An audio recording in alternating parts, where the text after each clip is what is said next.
Ey insanlar, sözümge kulak salınlar. Kiler yili men siler bilen ushbu mübarek burunda qayta görüşüşke müyesser bolalmaslığı mümkün. Rabbinlarning dergahiga barganga qadar bir-biringlarning meliga, jeniga, yüz obro'yiga chaqilish xuddi mushu ay, mushu kun, mushu joyning muqaddasligiga hurmatsizlik qilish harom qilingandek qat'iy harom qilindi. Yenida başkalarının amaneti var ademler amanetini öz ilgileriyle kaytırsın. İslam'dan ilgirki devirlerde pul muamele ve mulazemet işlerinde yolgu koyulup adetlengen ösüm prensipleri ve bu arkalık başkalarını rehimsizlerce karizgi boğuş işleri umumiyüzlük bekar kılındı. Aldı bilen Tağam Abbas'ın ösüm pullarının hemmesini bekar kılıştın başlayman.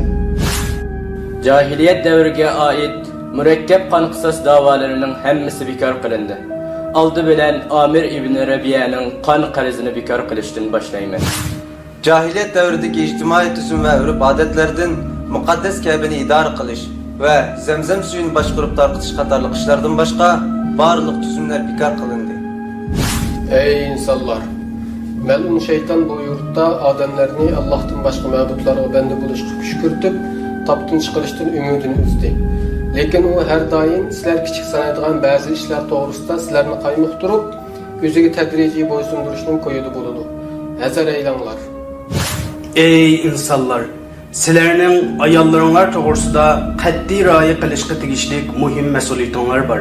Ayollarning zimmasidami ular qat'iy rioya qilishga tegishli ba'zi o'rtaq majburiyat bor. Sizlerinin hakkınları şu ki, ayarlarınlar töşeklerine sizlerden başka ademlerini yakın yulatmaslıkı. Sizler yaptırmaydıgan ademlerini, sizlerinin ruhsutanlar bolmasından öge kirgizmesliki ve pahişi kılmaslıkı lazım.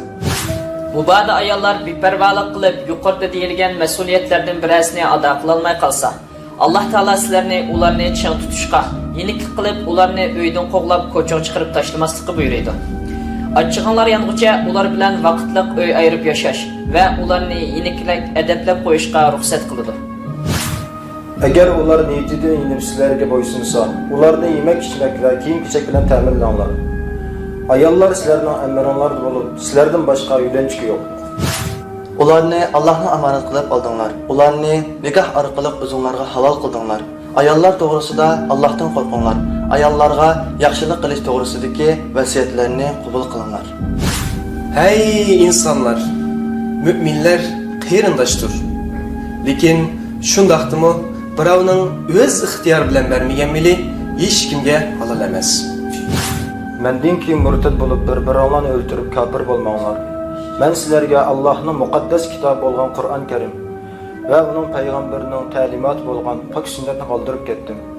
Qur'on va sunnatga isilsanglar, ezib ketmaysizlar. Ey insanlar! Sizlerning Rabbinglar bir, atanglar bir. Hemminglar Adem atıning neslidan bo'lgan. Adem ata tuproqdan yaratilgan. Haqiqatan eng taqvodor bo'lganlar Allah'ın dergahida en hürmetli hisoblanmasıdır. Arab milleti bilen Arab bo'lmagan milletler ara hiç qandaq bir alohida fazilat farqi yo'q.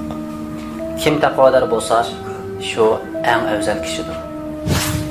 Ey insanlar! Allah her bir varisning mirasiga haqqini belgiladi. Mirasni bir varisga vasiyat qilib, boshqa varislarning mirasiga haqqini cheklab qo'yish va mirasning 3dan 1dan ko'pragini vasiyat qilish durust emas. Bu yerda so'zimni anlaganlar bu nutqumni bevosita mendan anglashga muyassar bo'lmaganlarga ixlos bilan yetkazsin. Ahirette sizlerden beni so'raganda nim deb cevap verirsiler. Risolatni yetkazdim. Vazifangni ado qilding. Bununla hemmimiz guahlık birimiz. Ey Allah! Sen guah bol. Ey Allah! Sen guah bol. Ey Allah! Sen guah bol.